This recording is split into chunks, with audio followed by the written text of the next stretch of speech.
श्री सद्गुरु महाराज की। श्री सद्गुरु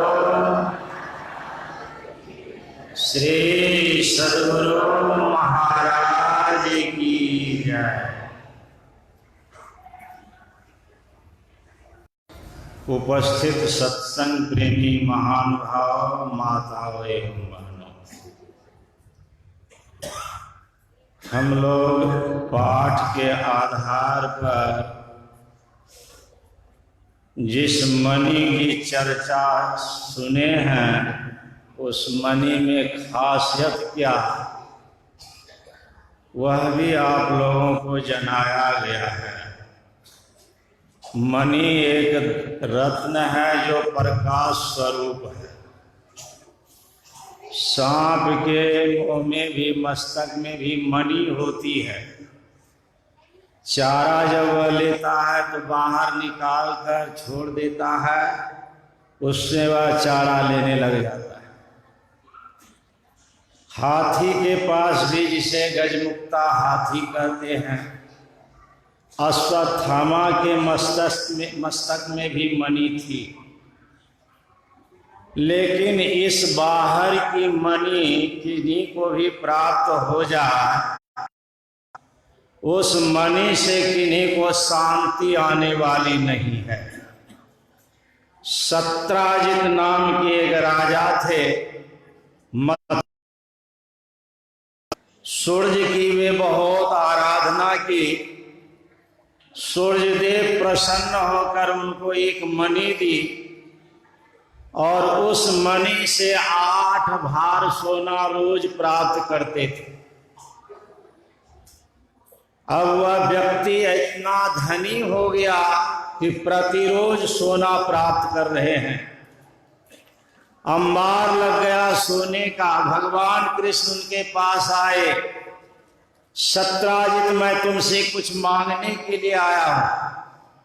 कहा, महाराज आप तो द्वारकाधीश हैं, जो भी लेना चाहते हैं ले जाइए, ये सोना है, जितना लेना लीजिए।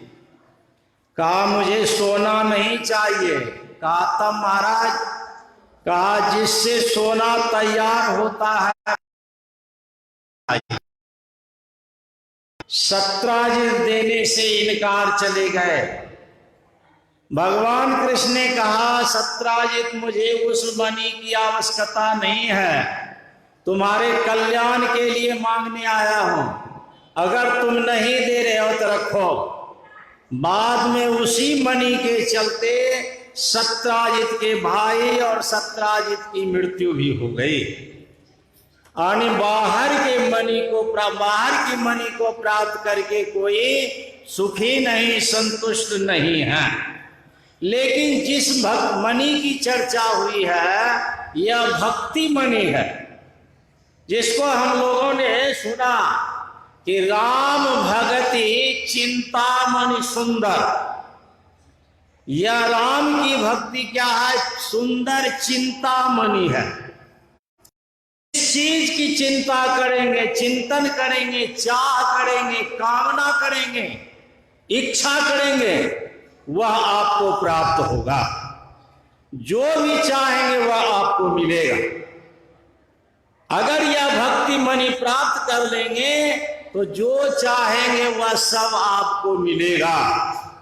इसलिए कहते हैं, राम भगत चिंतामणि सुंदर, बस ही गरुड़ जाके उड़ांतर। हे गरुड़ जी, जिनके हृदय में यह चिंतामणि बसती है, तो उनके लिए उन्होंने क्या कहा? परम प्रकाश रूप दिन राति, नहीं कछु चाहिए दिया घृत भाति। उनके हृदय में स्वतः प्रकाश होता रहता है और दिन रात प्रकाश होता रहता है। वह प्रकाश कभी बुझता नहीं है। और उस प्रकाश के लिए न तो दिया की जरूरत है और न बत्ती की आवश्यकता है। स्वतः वह प्रकाश होता रहता है, 4 ऋतु 12 मास। वह ऐसी भक्ति मणि है कि अपने अंदर में स्वतः प्रकाश। लेकिन यह भक्ति मणि कहां प्राप्त होगी जाकर? संत पलटू साहब ने लिखा, औधा कुआं गगन में तिसमें जड़ाई चिराग बिना रोगन बिन बाती, 6 ऋतु 12 मास रहे जलता दिन राती, निक्सा एक आवाज चिराग की ज्योति माही, ज्ञान समाधि सुनाए और कोई सुनता नहीं, पलटू जो कोई सुनाए तिनके पूरे औधा कुआं गगन में।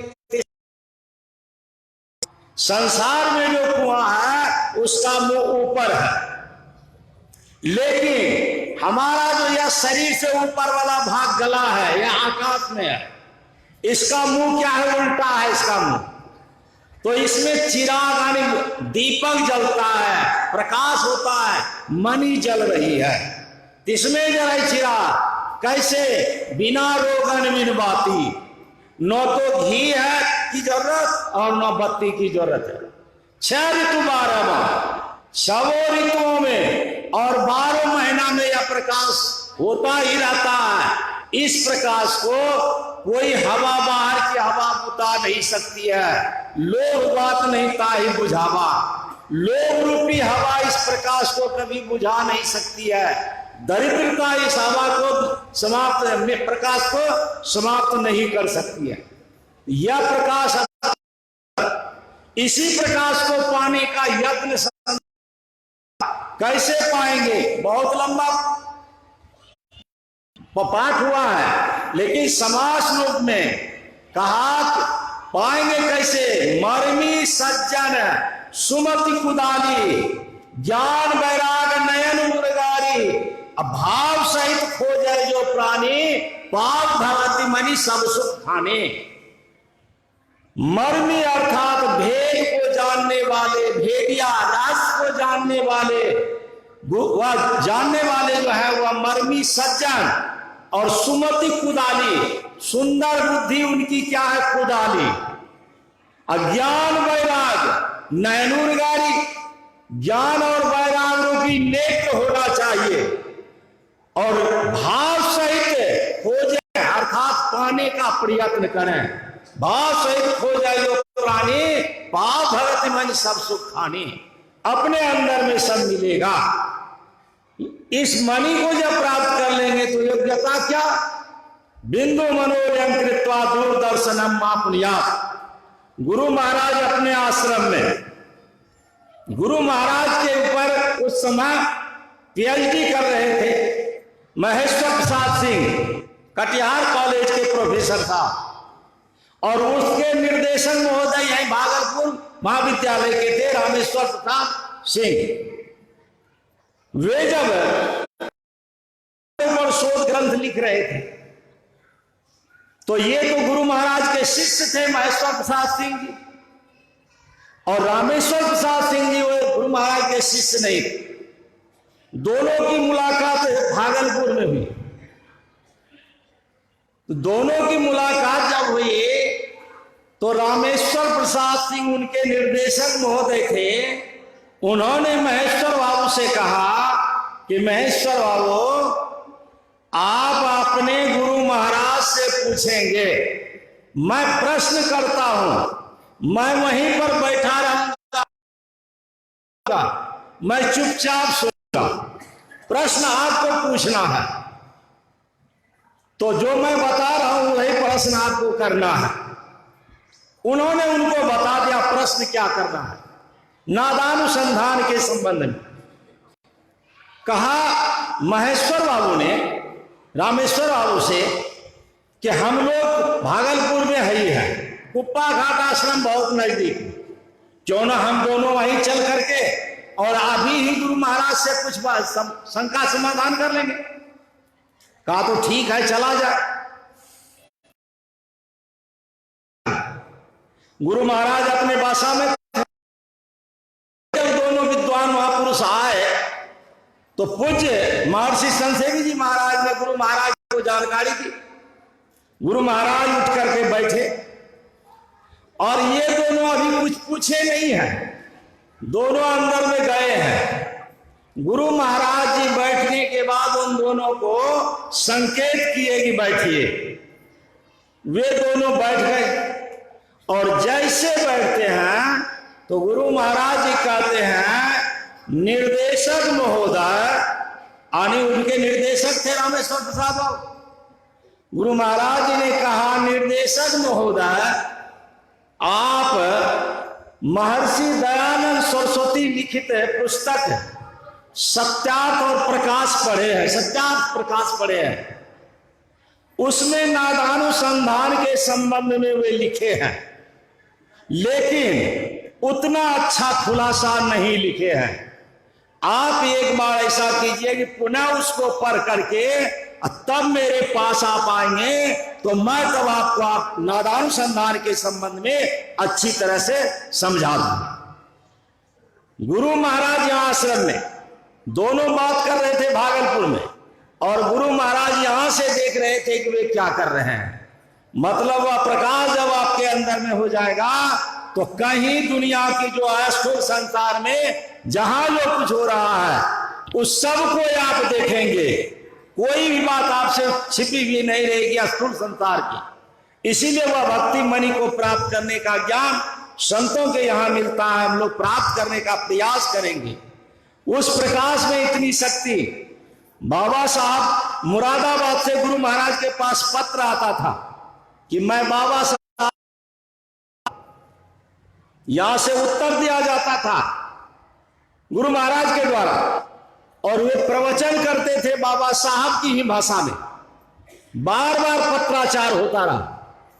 एक बार के पत्र में गुरु महाराज जी ने कहा, अगर आप बाबा साहब के मान लूंगा आपको बाबा साहब का, एक बार ऐसा कीजिए, आप आकाश मार्ग से चलकर मेरे पास आइए, और मान लीजिए अगर आकाश मार्ग से भी मैं तो यह भी साधना की प्रथम सीढ़ी को पार करने के बाद ही, प्रकाश मंडल में जाने के बाद ही यह शक्ति प्राप्त होती है। इसलिए ऐसा भी अगर कर लेंगे तो यही भक्ति की पूर्णता नहीं है। मतलब हम लोगों के गुरु महाराज कैसा, अर्थात उस भक्ति को तो पहले मणि को प्राप्त किए हुए थे, उसके आगे उनकी कितनी भक्ति थी, लेकिन कभी भी सिद्धि शक्ति लोगों को नहीं दिखाए। तो यह भक्ति मणि ऐसी अगर हम प्राप्त करेंगे, जो गुरु महाराज बताए हैं उसको अगर हम करेंगे मनोयोग पूर्वक, तो अवश्य मुझ में भी वह लाभ होगा। समय का अत्यंतिक अभाव है, इसीलिए मैं इन्हीं शब्दों के श्री सद्गुरु महाराज की